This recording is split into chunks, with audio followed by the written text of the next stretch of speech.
Campanhas políticas são muito dinâmicas, com coisas acontecendo a todo tempo. E você precisa se preparar para ter uma equipe produtiva durante todo esse processo. E esse trabalho começa agora. A primeira coisa que você tem que fazer é entender o que você vai fazer durante todo o período eleitoral e a pré-campanha. Então você tem que, primeiro de tudo, montar o seu planejamento de ações e o seu planejamento de conteúdo. Você não começa a desenhar uma equipe sem saber o que você quer com aquela equipe. Se você vai ter uma produção de conteúdo muito grande, se você vai ter produção de vídeo, se você vai ter infográfico, se você vai ter peças. Porque assim, depende. Se você vai para uma campanha majoritária, por exemplo, provavelmente você vai ter que cuidar também de dar um apoio a candidatos à vereança. Aí você já vai ter que ter um tipo de equipe. Se você está numa campanha de vereador, você não precisa se preocupar nem com o seu material. Muitas vezes ele é cedido pela campanha majoritária. Então a primeira coisa de todos é entenda como é que vai ser a sua campanha. Então monta o planejamento da campanha e a partir daí você vai identificar. Minha campanha precisa ter um site. Eu recomendo que toda campanha tenha um site. Mas há alguns candidatos que não querem ter site. Então já vai dispensar um tipo de profissional. Agora, minha campanha precisa ter redes sociais. Quais redes sociais? Seu público está em todas as redes sociais, você vai usar Instagram, Facebook, YouTube. Não vou usar determinada rede social. Então tenha isso em mente já. Então, primeira coisa, planejamento. Geralmente, em campanhas menores, campanhas, por exemplo, à vereança, você precisa ter, no mínimo, uma lista de transmissão. Então vai ter que ter um WhatsApp, que vai demandar alguém que cuide dele. Vai ter, no mínimo, um Facebook, se é um público mais velho, e se é um público misto, você vai ter um Facebook e um Instagram. E se você for procurar um público um pouco mais criterioso, você vai ter que ter uma conta no YouTube também e conteúdo para ele. Se eu pensar que você tem esses 4 canais só, não estou considerando nem e-mail, hein? Se eu considerar e-mail, tem mais um canal. Se eu considerar chatbot, mais um canal. Mas vou considerar os 4 primeiros canais só para uma candidatura à vereança. Você já vai ter que ter alguém para fazer a gestão de respostas. Por quê? Você tem canais de comunicação. O que você espera que as pessoas façam? Que elas interajam. Se elas interagirem, você vai ter que ter alguém para fazer a gestão de respostas e dar vazão a essa interação. Aí você vai ter que ter alguém, provavelmente, ou é você, ou uma outra pessoa, que vai gerar o conteúdo. Pode ser que você seja habilidoso em fazer vídeos e fotos? Pode. Ótimo. Você já vai. Você talvez não precise de um editor e nem de um cinegrafista, que faça fotos e vídeos.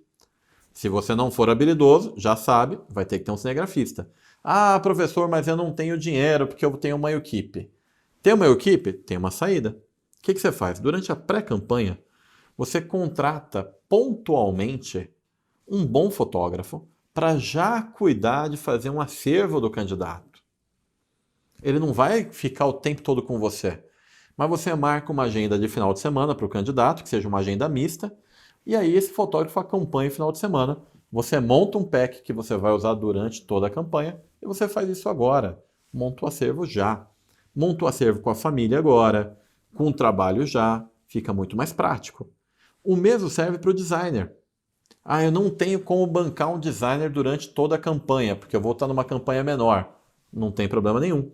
Contrata um diretor de arte e fala, eu quero que me monta agora a identidade visual da campanha, do meu candidato. Tudo bem, depois você vai mudar um pouquinho, porque em campanha a gente sempre muda, mas você já tem uma linha de identidade visual. Você não precisa de um diretor de arte numa campanha pequena a todo instante. Você precisa de uma pessoa que pense na identidade visual uma vez. Depois, você vai fazendo adaptações. Aí não precisa mais de um profissional tão caro. Você só vai precisar de profissionais dedicados se você for ter volume. Vamos falar de vídeo no YouTube? Vou dar um exemplo. Vídeo. Você pode fazer como eu. Ou você está assistindo um vídeo que faz parte de uma maratona de pré-campanha. Eu não gravei a maratona de pré-campanha em 50 dias. Eu não parei um estúdio para gravar em dias separados, que aí é da locomoção, estúdio, pessoal da edição, da fotografia, tudo. Não. Eu montei um plano para gravar todos os vídeos da maratona no mesmo dia. Porque assim é muito mais econômico do que se eu ficar parando para gravar ao longo do tempo. Então você pode produzir vídeos para o canal do YouTube do candidato, produza 3, 4 vídeos de uma vez, num estúdio. Assim fica mais barato tanto a captação quanto a edição, que vai ser feita toda de uma vez pelo mesmo profissional e vai garantir padrão de qualidade. Ou seja, é possível que você, pensando antes, você consiga programar toda a produção de conteúdo para quando chegar no período eleitoral, você ter uma equipe muito mais produtiva e afinada. Porque ali ela vai estar mais para gestão de resposta, no caso do meio, voltando a dizer, hein, no caso de uma campanha à vereança, que você tem menos recursos. Então, ela vai estar focada no dia a dia da campanha. Já no caso de uma campanha majoritária, é uma outra história. Ali não adianta. Você tem que ter um cinegrafista, talvez até 2. Você tem que ter mais de um analista de relacionamento. Vai ter que ter provavelmente um designer ou 2 designers em tempo integral. Gente para produzir conteúdo, fazer roteiro numa quantidade muito maior do que numa campanha proporcional. E aí você vai precisar, com certeza, se organizar melhor. Você vai ter que entender o perfil que você vai precisar para cada um, não só o perfil técnico, mas também o perfil psicológico. Numa campanha eleitoral, a pressão é constante e é muito comum que as pessoas, que os profissionais que você contrate, se não tiverem o psicológico acertado numa campanha eleitoral, que eles peçam as contas. E aí já pensou? No meio da campanha eleitoral, você tinha um designer, ele pediu as contas. O que você faz? Para isso você tem que ter controle. Você tem que ter planilha de controle, planejamento, você tem que ter todos os documentos possíveis para se trocar um produtor de conteúdo, outro profissional chegue rapidamente e se interaja, produzindo conteúdo sem parar a qualidade. Pense sempre nisso. Você pode ter que trocar uma peça fundamental do teu jogo com ele andando. Então, tenha tudo planilhado. Todo o planejamento de conteúdo acertadinho vai resolver esse problema. Todo o planejamento de ações também. Uma guia de identidade visual. O acervo do candidato já organizado. Ou seja, a equipe, quando você for pensar em equipe produtiva, não pense que vai ser a mesma equipe do início ao fim. Pense que talvez haverão trocas e você vai ter que lidar com isso. Então, o processo seletivo tem que levar isso em consideração.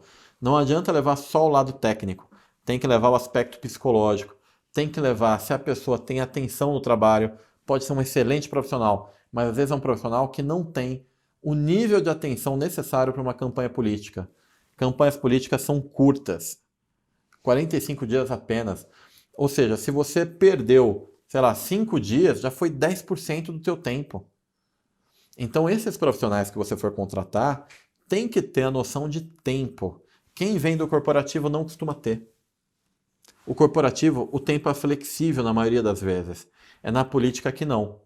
Então, cabe a você também fazer uma imersão com esses profissionais. Na hora que você contratar, é muito provável que essas pessoas venham do corporativo. Pode ser que elas não entendam de política, que elas não entendam de narrativa.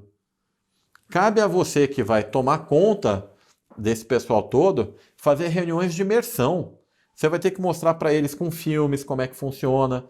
Então imagina assim, é um universo novo que está se abrindo para esses profissionais. Eles têm que ter uma imersão profunda no que é política, no que é uma candidatura, no que é partidarismo, no que é o eleitor. Aí eles vão conseguir trabalhar. E é importante também que eles entendam como o trabalho de cada um deles complementa o trabalho do outro. Esse é um erro que eu já cometi. Em 2010, por exemplo, eu organizei times que estavam redondinhos. Depois eu fui saber que não necessariamente a pessoa do monitoramento entendia o que eu ia fazer com aquela informação. Então, se ela soubesse o que eu ia fazer com aquela informação, talvez ela tivesse me entregado um trabalho até melhor do que o que ela entregou. Se a pessoa de conteúdo soubesse que eu estava pretendendo fazer indexação, talvez ela tivesse me entregado maior, um trabalho melhor, e assim vai indo. Então, eu fui evoluindo com essa parte de contratação ao longo dos anos, não foi na primeira campanha, não. Eu tive que montar todos os formulários, fazer provas específicas. O analista de informação tem um tipo de prova, O analista de monitoramento ele tem que ter uma outra cabeça. O analista de relacionamento ele tem que ter uma outra visão. Então, cada tipo de analista, eu puxo um ponto especial. A pessoa que vai fazer relacionamento, ela tem que ser uma pessoa serena, tranquila, não pode se afobar. A pessoa que vai fazer monitoramento, ela tem que ter uma ideia do todo, ela tem que saber ironia. O relacionamento nem tanto. Entende a diferença? Para um analista de CRM, eu preciso de alguém que saiba usar banco de dados, que saiba fazer limpeza, que use muito bem planilha, que conheça as ferramentas de higienização. Então, cada perfil tem uma prova específica. Então, um redator político para comunicação política não é fácil de arrumar, não, porque ele tem que saber escrever em primeira pessoa, ou seja, escrever em primeira pessoa em nome de um terceiro. Bom, só estudando muito como essa pessoa fala, ela tem que assimilar os trejeitos, o vocabulário, para poder fazer uma narrativa que realmente tem a ver com aquela candidatura. Como é que ela elabora um discurso que não tem a ver com o perfil do candidato? E eu considero o redator a tua peça fundamental para a campanha, porque como você vai aprendendo com o tempo, campanha tem a ver com narrativa, narrativa e reputação. Então, o redator é a alma da campanha. Designer, você contrata com mais facilidade, analista com mais facilidade. Agora, o redator não. O redator é o coração dela. Então, pense muito bem na contratação desse redator. Faça provas específicas. Para isso, você pode olhar dentro do Guia do Marketing Político, que tem cursos que mostram exatamente o que você precisa fazer. Você tem o curso de planejamento para campanhas eleitorais, que eu estou vendo aqui, olha, tem fluxograma de conteúdo, fluxograma de publicidade, de monitoramento, tem processo seletivo, tem como você faz para organizar a operação, o planejamento de conteúdo frio também, que é uma parte importante, e tem também o curso Estratégias de Conteúdo para Campanha Eleitoral, que lá você vai encontrar as minhas planilhas de controle, que são as que eu uso para tomar conta das minhas equipes. Como eu faço mais de uma campanha, geralmente, eu acabo tendo que ter planilhas que me possibilitem ver a produtividade e a qualidade do que está sendo feito, mesmo à distância. Dá uma olhada no guia que tem tudo o que você precisar para fazer uma equipe bastante produtiva. E aí, gostou desse vídeo? Então faz o seguinte, deixa um like, deixa um comentário, assim eu fico sabendo e posso planejar melhor os próximos vídeos. Quero aproveitar também para te sugerir um outro vídeo que vai aparecer aqui em cima. E além disso, conheça o Guia do Marketing Político, que é um conjunto de conteúdos feitos para você, profissional de comunicação. Ah, e mais uma coisa, se inscreva no meu canal e ative as notificações.